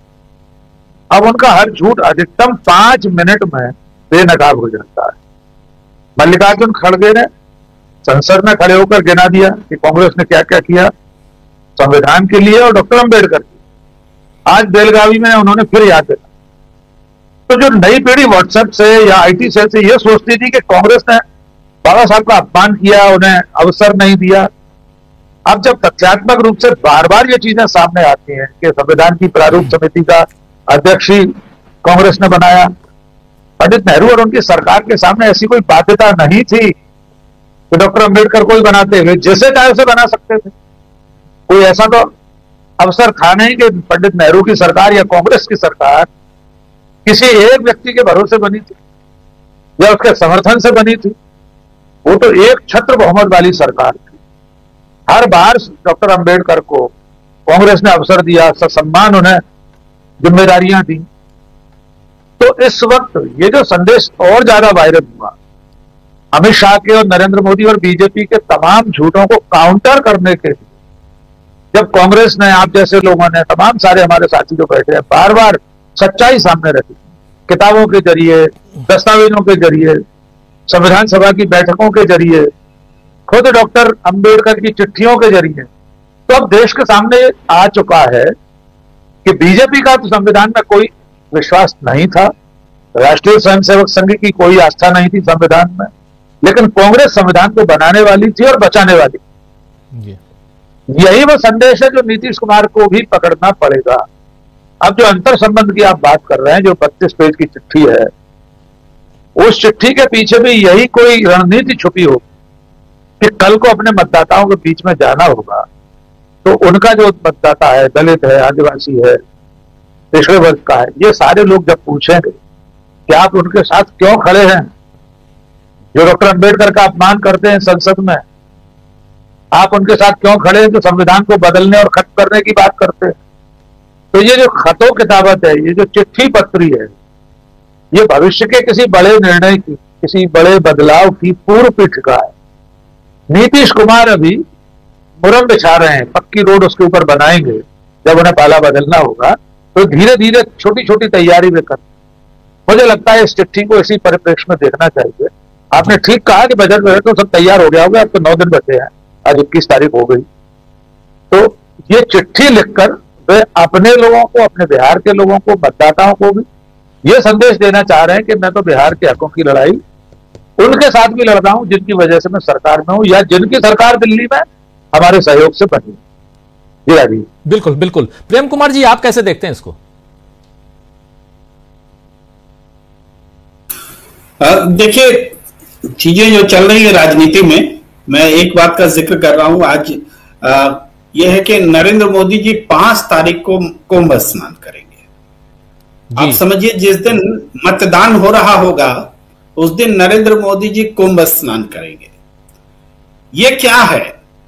आप कह सकते हैं कि कुंभ स्नान तो किसी भी दिन किया जा सकता है। कुंभ स्नान करने से आचार संहिता नहीं खत्म होती है, मॉडल कोड ऑफ कंडक्ट थोड़ी खत्म होता है। लेकिन मॉडल कोड ऑफ कंडक्ट खत्म होगा क्योंकि उस दिन हर ड्राइंग रूम में टेलीविजन चैनल पर सिर्फ नरेंद्र मोदी होंगे और उसकी स्क्रीन जो है बड़ी बड़ी बूथ के आसपास लगा दी जाएगी। तो मॉडल कोड ऑफ कंडक्ट खत्म होगा। एक पूरी तैयारी कर ली जाती है। हर चुनाव में वोटिंग के दिन में कुछ ना कुछ नरेंद्र मोदी जी का ड्रामा होता ही होता है। और मैं ड्रामा कह रहा हूं क्योंकि कुंभ स्नान करने वाला पूरे देश में टेलीवाइज नहीं करेगा अपने स्नान को, यह ड्रामा है। तो अगर आपको वास्तव में कुंभ स्नान करना है तो जाइए भाई, चुपचाप कुंभ स्नान कीजिए, देश को पता भी ना चले, वहां के लोग देखें। लेकिन आप उसको टेलीवाइज करेंगे, चुनाव के दिन में उसको प्रभावित करने की कोशिश करेंगे। हमारा चुनाव आयोग सो रहा होगा, उसको आज हम लोग आज से दिख रहा है कि होने वाला है, लेकिन चुनाव आयोग को इससे कोई लेना देना नहीं होगा, वो चीजें चलेंगी। ये है वो इंडियन स्टेट जहां पर कि बता रहे हैं कि जहां से लड़ाई लड़नी है, ये है स्टेट। सारी सिस्टम पर कब्जा हो गया है सत्ताधारी दल बीजेपी का। एक चुनाव ईमानदारी से नहीं होने देते और हर तरह के हथकंडे अपनाए जाते हैं। ये इसके समांतर एक राजनीति जो है राहुल गांधी को करनी पड़ रही है और उन्होंने की है, और एक ऐसी धारा दिखाई है, राजनीति में इनोवेशन लाया है उन्होंने। और मैं संक्षेप में बोलूंगा क्योंकि मुझे तुरंत अभी थोड़ा लीव करना है, तो मैं ये कह रहा हूं कि एक इस पर ध्यान देना और दिलाना ये अपोजिशन का भी काम है। देश की संस्थानों को भी देखना चाहिए कि चुनाव के दिन में इस तरह से मॉडल कोड ऑफ कंडक्ट का देश की डेमोक्रेसी में शीर्ष पद पर बैठा हुआ व्यक्ति ना करे। जब नरेंद्र मोदी जब मॉडल कोड ऑफ कंडक्ट को तोड़ेंगे तो आप दूसरों से अपेक्षा करेंगे कि वो लोग करें, बाकी लोग को तो हरी झंडी मिल जाती है कि आप करिए। जी बिल्कुल बिल्कुल, बहुत शुक्रिया आपका प्रेम कुमार जी। और ये इंपॉर्टेंट है कि बिहार में जो कुछ हो रहा है, जो कुछ होने जा रहा है, उसका असर इधर दिल्ली में पड़ेगा। लेकिन उसके साथ साथ दूसरी तरफ ये जय भीम, जय बापू, जय भीम, जय संविधान रैली क्या असर दिखा रही है या क्या असर दिखाएगी? जरा अमलेंदु उपाध्याय जी आपके पास, फिर शकील अख्तर जी से थोड़ा और इस पे जानकारी लेंगे। अमलेंदु जी। देखिए राजीव जी, आज जो ये रैली है जय बापू, जय भीम, जय संविधान, इसके असर दिखना शुरू हो गए हैं और इसके असर बिहार से शुरू हुए हैं। अगर जीतन राम मांझी औकात समझाने की बात कर रहे हैं और मंत्री पद छोड़ने की भी बात कर रहे हैं और नीतीश कुमार 32 पेज की चिट्ठी लिखकर बता रहे हैं कि मोदी जी को क्या क्या करना है, मोदी जी ने क्या क्या नहीं किया, तो ये इसके जो एक तरीके से कहा जाए कि असर जो दिखाई पड़ने लगा है। राजीव जी, इसके साथ साथ बिहार का एक जो समीकरण है जो तैयार हो रहा है वो ये है कि जो मोदी जी ने अपने भले के लिए तुड़वाया था जो एलजेपी को, तो जो जो कर्म किए हैं वो सब सामने आने वाले हैं। वो इसलिए आने वाले हैं कि आपने तुड़वा तो दिया था एलजेपी को, चाचा भतीजे को आपने अलग करवा दिया था, तो भतीजे को आप अपने पास रख लीजिए, चाचा चले जाएंगे इंडिया गठबंधन के साथ। और जीतन राम मांझी की जाति जो है राजीव जी, वो पूरे बिहार में है और कम नहीं है एक तरीके से देखा जाए चिराग पासवान की जाति से। तो चिराग पासवान के यहाँ बंटवारा होगा, जब चाचा सामने होंगे और आमने सामने चाचा भतीजे होंगे तो चाचा पे भरोसा लोगों को ज्यादा होगा, भतीजे पर कम होगा, क्योंकि भतीजे चाचा के शब्द में कहा जाए तो विदेशी। तो ये असर होगा। तो यानी जो आज हुआ शुरू कर्नाटक से, उसका जो है वो असर दिखना शुरू हो गया, क्योंकि वहां सबसे पहले जो महत्वपूर्ण जो बात थी वो जो उसमें जय बापू जय भीम जय संविधान जो जोड़ा गया, वो अमित शाह ने जिस तरीके से बाबा साहब डॉक्टर भीमराव अंबेडकर का अपमान किया, उसके मद्देनजर ही इसको उसमें जोड़ा गया। और ये देश को बताया जा रहा है कि अमित शाह ने किस तरीके से बाबा साहब का अपमान किया, संविधान निर्माता का अपमान किया, और नरेंद्र मोदी से लेकर पूरी भारतीय जनता पार्टी अमित शाह के समर्थन में मजबूती के साथ खड़ी हुई है। तो अब ये एनडीए में जो बीजेपी के सहयोगी दल हैं, उनको तय करना है कि वो कहां तक बीजेपी के साथ रहेंगे इस मसले को लेकर। तो ये मसला राजीव जी आगे बढ़ता हुआ दिखाई देगा निश्चित तौर पर। उधर प्रियंका गांधी ने जिस तरीके से तगड़े हमले बोले हैं, वो भी एक आने वाले समय का राजीव जी एक तरीके से परिदृश्य बताया, मतलब दिख रहा है साफ तौर पे। यानी अभी तक जो कहा जा रहा था कि राहुल गांधी अगर नेता विपक्ष बन जाएंगे तो फिर मैदान में कौन संभालेगा, तो उन्हें संसद देखनी है। तो अब ये आ गया कि अब दोनों भाई बहन जो है मिलकर मोर्चा संभालेंगे और दोनों मजबूती के साथ खड़े हुए दिखाई पड़ेंगे, और खड़गे जी जो है वो सरपरस्त बनकर जो है मजबूती के साथ खड़े हुए। तो यानी कांग्रेस के अंदर जो एक राजीव जी नई और पुरानी लीडरशिप का जो संगम है, वो साफ तौर पर दिखाई पड़ रहा है कि मजबूती के साथ नई और पुरानी लीडरशिप जो है वो खड़ी हुई है, और धीरे धीरे सत्ता जो है वो हस्तांतरण नई लीडरशिप को हो रही है, और राहुल गांधी की कांग्रेस जो है वो तैयार हो रही है, और मल्लिकार्जुन खड़गे को उसको शेप दे रहे हैं, एक कुम्हार के तरीके से उसको शेप दे रहे हैं। तो यानी मल्लिकार्जुन खड़गे की भूमिका भी यहाँ काफी ज्यादा महत्वपूर्ण हो जाती है, और इसी के साथ बाबा साहब डॉक्टर भीमराव अम्बेडकर का जिस तरीके से किया, आपकी आवाज उस पर भारतीय जनता पार्टी को जिस तरीके से घेरा जा रहा है, वो सब भी सामने आता जा रहा है राजीव जी। तो इससे साफ दिखाई पड़ता है कि कांग्रेस अपने मकसद में कामयाब हुई है, और प्रियंका गांधी ने जिस तरीके से साफ तौर से कहा है कि राहुल गांधी से बीजेपी डरती है, तो ये डर बीजेपी का सामने आ रहा है, और दूसरे लोगों का डर बीजेपी से निकल रहा है। नीतीश कुमार की चिट्ठी और जीतन राम मांझी की ललकार जो है वो साफ तौर पर बता रही है कि मोदी जी का डर अब उनके सहयोगियों से भी निकल रहा है धीरे धीरे। जी, सहयोगियों से मोदी जी का डर निकल रहा है, लेकिन इधर विपक्ष कर क्या रहा है? राहुल गांधी क्या कर रहे हैं, प्रियंका गांधी क्या कर रही हैं, कांग्रेस पार्टी क्या कर रही है, या दूसरे दल क्या कर रहे हैं? जरा शकील जी, क्या तैयारियां चल रही हैं इस खेमे में? राहुल गांधी क्या कर रहे हैं? राहुल गांधी तो कल फिर निकल रहे हैं।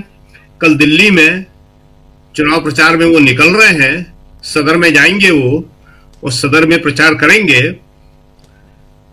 लेकिन जो ये रैली का आप जिक्र कर रहे थे कि जय बापू जय भीम जय संविधान बेलगावी की, और ये कांग्रेस ने जो श्रृंखला शुरू की है, इसके पीछे जो बात है वो बड़ी महत्वपूर्ण है। पिछले सत्र में संसद के अमित शाह ने यह बात कही थी, और नया सत्र आ गया। पिछले सत्र से लेकर नए सत्र तक लोग समझ रहे थे कि प्रधानमंत्री मोदी ये समझेंगे कि उनकी पार्टी से, उनके नंबर 2 से बड़ी गलती हो गई है, इस्तीफा न करवाएं, बर्खास्त न करें, कम से कम माफी तो उनसे मंगवाएंगे। क्योंकि एक रास्ता बताया था मायावती ने कि माफी मांग लीजिए आप, बात खत्म हो जाएगी। लेकिन मायावती जो उनके साथ हैं, उनकी बात भी नहीं मानी गई, और वो माफी तक भी बात नहीं आई। माफी जो है वो इन छोटे छोटे नेताओं से, जो विधुड़ी जैसे हैं, उनसे मंगवा ली। एक टाइम तो कहा था कि हमारे यहाँ न इस्तीफा होता है न माफी होती है, लेकिन विधुड़ी जी तुम माफी मांग लो, शहजाद पूनेवाला जी तुम माफी मांग लो। लेकिन अगर अमित शाह की बात आ रही है, जिसका सबसे ज्यादा देश में असर है, तो उनसे कहने का शायद मोदी जी में या आरएसएस में भी किसी में साहस नहीं है। अभी कांग्रेस ने शुरू किया है, देखिए 27 दिसंबर की रैली थी बेलगावी की, कैंसिल हो गई थी। कांग्रेस चाहती तो नहीं करती, मगर कांग्रेस इस मुद्दे को जिंदा रखना चाहती है, और उसका नारा ही है जय बापू जय भीम जय संविधान। जय भीम और जय संविधान दोनों में अम्बेडकर आते हैं। जय भीम तो है ही भीमराव अम्बेडकर, और संविधान का जहां भी जिक्र आएगा वहां उसके निर्माता कौन है, उसके शिल्पकार कौन है, तो डॉक्टर अंबेडकर का नाम आएगा। और इसी को लेके कांग्रेस अब आगे जा रही है महू में। दूसरी बात, देखिए बिहार की लड़ाई बहुत दिलचस्प है। बिहार में हुआ क्या है कि अब चिराग पासवान को ज्यादा महत्व देना बीजेपी को भारी पड़ता चला जा रहा है। पहले नीतीश कुमार उनसे नाराज हुए थे पासवान को महत्व देने से, और अब जो है जीतन राम मांझी हो गए। ये दोनों महादलित जातियां हैं बिहार की सबसे ज्यादा, पासवान और जिसके मांझी आते हैं जिसमें से मुसहर जाति। ये मुसहर जाति को रिप्रेजेंट करते हैं जीतन राम मांझी। बहुत ही अति दलित जातियों में है और जिसके बारे में बहुत सारी बातें कही जाती हैं, और खुद जीतन राम मांझी ने भी कहा कि हाँ हम ऐसा करते हैं। यहां बता दें दर्शकों को, नहीं मालूम होगी, बात थोड़ी सी अप्रिय होती है, ऐसी बातें बोली नहीं जाती, मगर जो सच्चाई है वो चूहा भी मार के खा लेते हैं, सुनने में और बोलने में अच्छी नहीं लगती है। तो उस जाति का अब सरकार में है आप, केंद्र सरकार में, राज्य सरकार आपकी है, तो जाति का उत्थान होना चाहिए, आगे बढ़ना चाहिए, मगर वो बढ़ने के बदले, वो करने के बदले जीतन राम मांझी को लगातार कॉर्नर किया जा रहा है। अभी जो उपचुनाव हुआ था वहां पे इमामगंज में, वहां जीतन राम मांझी की बहू चुनाव लड़ रही थी, दीपा मांझी, और चिराग पासवान ने वहां चुनाव प्रचार कराने से इनकार कर दिया। वहां पासवान वोट काफी थे, जाहिर है कि जब आप साथ साथ है तो आप चाहते हैं कि भाई आ जाओ हमारे प्रचार कर दो, उन्होंने इनकार कर दिया था। तो ये जो है एक बड़ा झगड़ा बिहार में पैदा हो गया है कि बड़ा दलित नेता कौन है, और ये फैसला आप मोदी जी नहीं कर सकते, क्योंकि जीतन राम मांझी ने साफ कह दिया है, अपने लोगों से कह दिया है, और ये लोगों से कहना नहीं होता, ये अपने लोगों से पूछना होता है कि देखो मैं ऐसा करने जा रहा हूं, मैं अब कैबिनेट में नहीं रहूंगा, मैं कैबिनेट को छोड़ दूंगा। और अगर उन्होंने कैबिनेट को छोड़ दिया तो वो कहते हैं ना कि बिल्ली के गले में घंटी कौन बांधे, एक बार घंटी बंध गई तो फिर वो सिलसिला शुरू हो जाएगा। तो इसलिए है बिहार की राजनीति जो है वो उस दिशा में जा रही है, और ठीक वैसा ही महाराष्ट्र में हुआ। आज हम महाराष्ट्र की चर्चा थोड़ी ज्यादा नहीं कर पाए, लेकिन महाराष्ट्र में क्या हुआ था, एकनाथ शिंदे क्यों नाराज हुए कि भाई मुख्यमंत्री देवेंद्र फडणवीस जब उद्धव ठाकरे से मिलेंगे, जो कि शिवसेना का दूसरा गुट है, तो एकनाथ शिंदे तो नाराज होना ही होना है। एकनाथ शिंदे कहते हैं कि अगर मेरे विरोधी से मिल रहे हो तो फिर मेरा महत्व क्या है। तो ये जो है गठबंधन को किस तरह संभाला जाता है, ये मोदी जी नहीं कर पा रहे हैं। इसके बदले क्या कर रहे हैं वो, इसके बदले जो एक बड़ा समुदाय है, दलित समुदाय, अति पिछड़ा, इन सबको अपने से अलग थलग कर रहे हैं, अंबेडकर अंबेडकर अंबेडकर। तो ये जो बात है ये अब कांग्रेस इसको दबने नहीं देगी। अभी जब 31 तारीख से होगा तो आप देखिएगा कांग्रेस का फिर सबसे बड़ा यही मुद्दा रहेगा कि अमित शाह जी को बर्खास्त करो, अमित शाह माफी मांगो। आपने देश के संविधान का अपमान किया है, आपने संविधान के निर्माता, उसके शिल्पकार, उसके आर्किटेक्ट का अपमान किया है, और आपने देश के दलितों, पिछड़ों का अपमान किया है, आदिवासियों का अपमान किया है। तो ये समस्या जो है अब बहुत बड़ी समस्या बीजेपी के लिए बन जाएगी। बीजेपी सोच रही थी कि जैसे पहले सारे मामलों को निपटा देती थी, ये भी निपट जाएगा, मगर अब ये निपटने वाला नहीं है, क्योंकि कांग्रेस इसको लगातार आगे बढ़ाती चली जाएगी। दिल्ली के चुनाव में राहुल गांधी उठाते चले जाएंगे इसको, महू की रैली हो रही है, और कुछ और जगह भी कांग्रेस जो है इसी तरह के जय बापू, जय भीम, जय संविधान करने के प्रोग्राम बना रही है। जी राजीव जी। जी बिल्कुल बिल्कुल, कांग्रेस आगे क्या कुछ कर रही है इसकी हम चर्चा कर रहे थे शकील जी के जरिए, और यह समझने की कोशिश कर रहे हैं कि देश की सियासत में कांग्रेस क्या आगे करेगी। और उससे पहले उधर बिहार में जो चल रहा है, क्योंकि बिहार से रोज कुछ न कुछ ऐसी खबरें आ रही हैं जो सुर्खियों में हैं और उस पर चर्चा जरूरी है। आप लोगों को लगातार हम बिहार की खबरें बता रहे हैं और जो चल रहा है वही आप तक विजुअल के साथ पहुंचा रहे हैं। जीतन राम मांझी को आप सुन ही रहे हैं, कल भी आपने सुना था, जीतन राम मांझी ने कल भी क्लियर अपनी बातें कही थी, साफ साफ आज भी कह रहे हैं। क्या वो ये टेस्ट बैलून है या ऑलरेडी यहां पर एक मैसेज है, पैगाम है कि अब हम यही करने जा रहे हैं। लेकिन उससे पहले नीतीश कुमार की चिट्ठी, उसका जिक्र भी हम कर चुके काफी और विस्तार से चर्चा कर चुके हैं। लेकिन क्या यहां से कुछ असर केंद्र सरकार पर होता हुआ दिखाई देता है?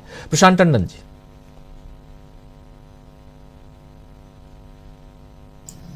देखिए, असर सबसे बड़ा तो राजीव जी ये है कि जो राजनीति इवॉल्व हो रही है, जो राजनीति अभी पैदा हो रही है, उसका जवाब आरएसएस बीजेपी के पास है नहीं, हो भी नहीं सकता है।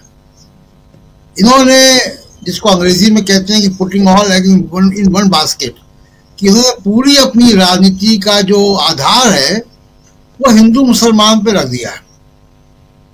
उसी पे चुनाव लड़े जाते हैं, कटेंगे तो बटेंगे, बटेंगे तो कटेंगे, बुलडोजर, घुसपैठिए, भैंस चुरा लेंगे। यही भारत के लोगों की आकांक्षाएं इससे पूरी नहीं होती हैं। भारत के लोगों की भूख इससे नहीं मिटती है। जो छात्र पटना में बैठे हुए हैं धरने में, उनकी समस्याएं इससे हल नहीं होती, रोजगार की समस्या हल नहीं होती। वो समस्याएं कहां से हल होंगी? वो जब एक अम्ब्रेला, जो जय बापू, जय भीम, जय संविधान की जब बात होगी, उसके नीचे जो पॉलिसी फ्रेमवर्क आएगा, इम्प्लीमेंटेशन होगा, सामाजिक न्याय होगा, उससे लोगों की समस्याएं हल होंगी। तो देश की राजनीति अब बहुत अलग ट्रैक पर जा रही है। दूसरी बात जो अभी बात हो रही थी कि अमित शाह माफी नहीं मांगेंगे जी, डॉक्टर अम्बेडकर के खिलाफ उन्होंने अपमानजनक बात जो राज्यसभा में कही। देखिए, आरएसएस की मानसिकता को समझा जाए। शहजाद पूनावाला ने किसके लिए अपमानजनक शब्द इस्तेमाल किए थे? एक ब्राह्मण जाति के खिलाफ। जी। तो उससे माफी मंगवा लेंगे, डॉक्टर अंबेडकर से अमित शाह माफी नहीं मांगेंगे।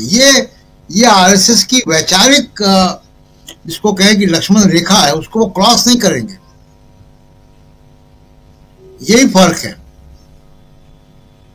तो दूसरी बात, जो मुकदमे राहुल गांधी के खिलाफ पड़े, मतलब कोई 5 लीटर दूध गिर गया और सब मुकदमा कर रहे। मुझको याद आ रहा है कि इंदिरा गांधी के खिलाफ भी मुर्गी चोरी के, अंडे चोरी के मुकदमे किए गए थे। शकील जी कह रहे हैं, कुछ कह रहे हैं शकील जी? हाँ, मुर्गी चोरी अंडे चोरी का नहीं था। सर्किट हाउस में एक खाने का बिल दिए जाने का मामला था, वो उसके खिलाफ शाह आयोग में कंप्लेंट की गई थी और उसमें ये था, उसमें मुर्गी जो आपको याद आ रहा है उतना सही है कि उसमें जो है ये था कि जो बिल है वो चिकन का भी बिल है और वो इंदिरा गांधी बिना दिए जो है यहां से चली गई। अब जबकि प्रधानमंत्री जो होता है उसका बिल जो है, उसका स्टाफ, उसके नजदीक के लोग, उसकी पार्टी और वो सारे के सारे पेमेंट करते हैं। वो वो शाह आयोग के टाइम की बात है। वो शाह आयोग में ये कंप्लेंट आई थी, ये मामला था। वो तो नॉन बेलेबल वारंट इशू हुआ था। उसके बाद 1980 में क्या हुआ, उन मुकदमों का की वजह से इंदिरा गांधी का क्या हुआ, जनता पार्टी क्या हुआ, मोरारजी देसाई का क्या हुआ, ये सब हम लोग जानते हैं इतिहास में। तो ये जो मुकदमे हो रहे हैं, इन मुकदमों का कोई फर्क नहीं पड़ता। अभी मैं देख रहा था कि जानलेवा हमला हुआ सैफ अली खान पे जी, 2 सर्जरी हुई उनकी, उनको गर्दन में चाकू घुसा, जब अस्पताल ले गए तो चाकू घुसा हुआ था। वो डिस्चार्ज हो गए, वो टाटा बाय बाय करते हुए अस्पताल से निकल रहे हैं। और बीजेपी के 2 सांसद आईसीयू में जाने कितने दिन रहे हैं।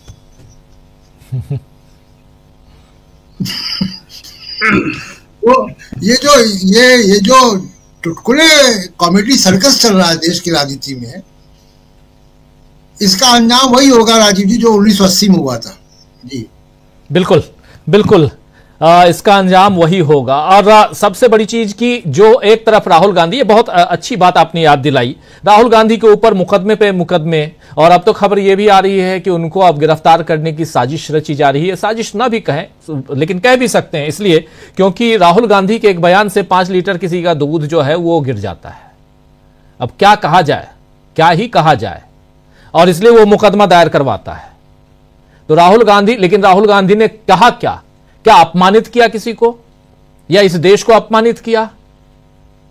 ये बहुत सारी चीजें हैं जिस पर विस्तार से कई बार हम लोग चर्चा कर चुके हैं। लेकिन राहुल गांधी को घेरने की कोशिश हो, चाहे घेरने की कोशिश कांग्रेस पार्टी को हो, प्रियंका गांधी को हो, ये सब एक तरफ से जो की जा रही है, इसके पीछे रणनीति क्या है? क्या नरेंद्र मोदी को भी डर लग रहा है कि अगर उधर से ये नीतीश बाबू, चंद्रा बाबू, जीतन राम मांझी, फिर एकनाथ शिंदे, ये अगर हाथ खींचते हैं तो फिर आखिर उनका क्या होगा? ये कारण है। तो इसलिए विपक्ष को अभी से कमजोर कर दो। थोड़ा इस पे विचार विमर्श करने की जरूरत है। प्रोफेसर रविकांत जी,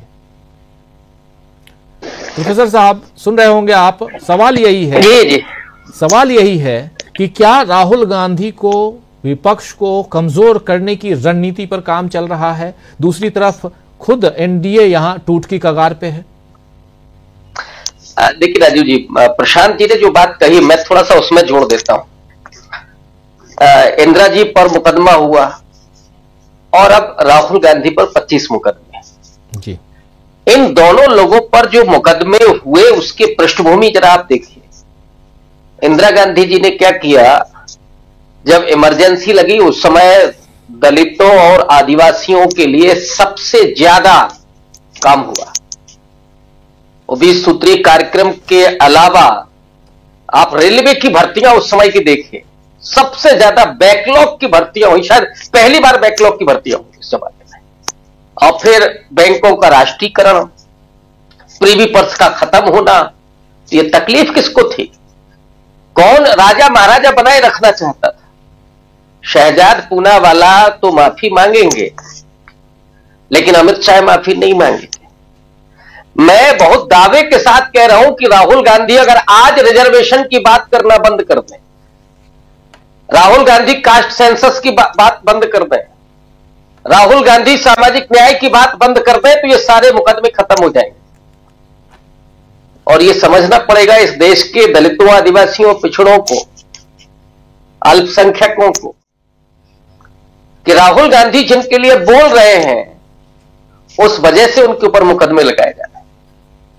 क्योंकि आरएसएस की जो विचारधारा है और जिसके प्रति खुद बाबा साहब अंबेडकर ने चेताया था जी, वो नहीं चाहते कि दलित पिछड़े इंसान भी बने, उनको वो गुलाम चाहिए।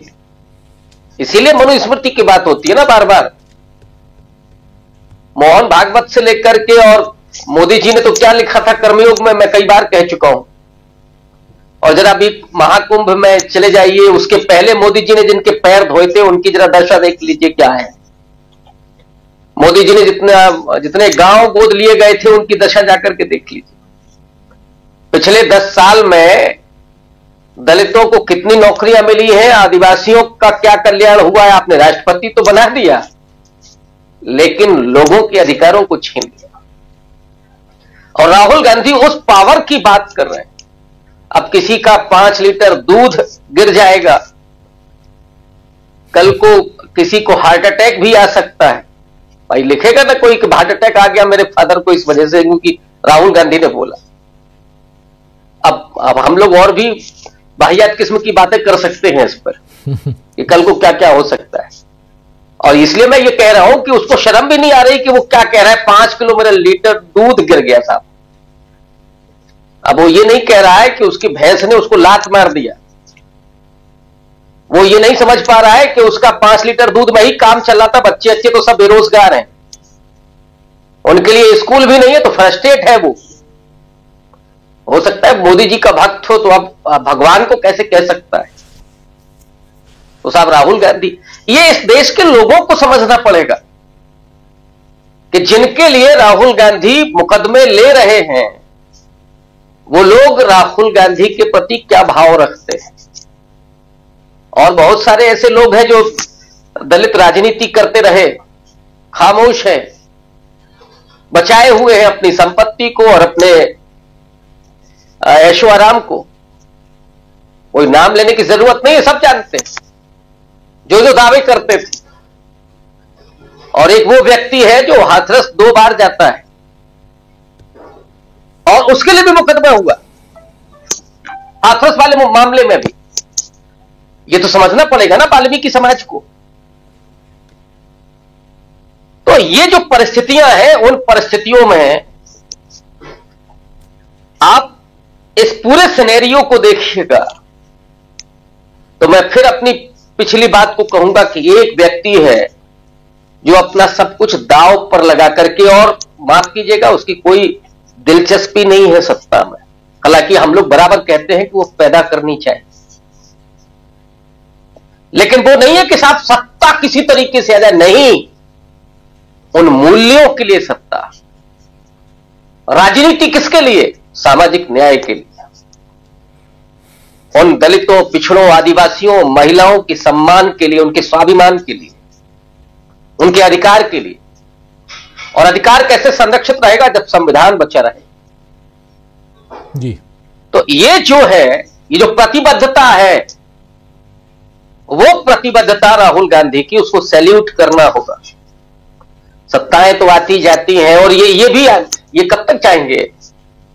वो अमित शाह ने कहा होगा 50 साल, छोड़ दीजिए 50 साल, ये अपने उरूज पर पहुंच चुके हैं। और एक मुहावरा कहा जाता है, वो सच है, कि जब संध्या का समय होता है तो बौनों की परछाई लंबी हो जाती है राजनीति।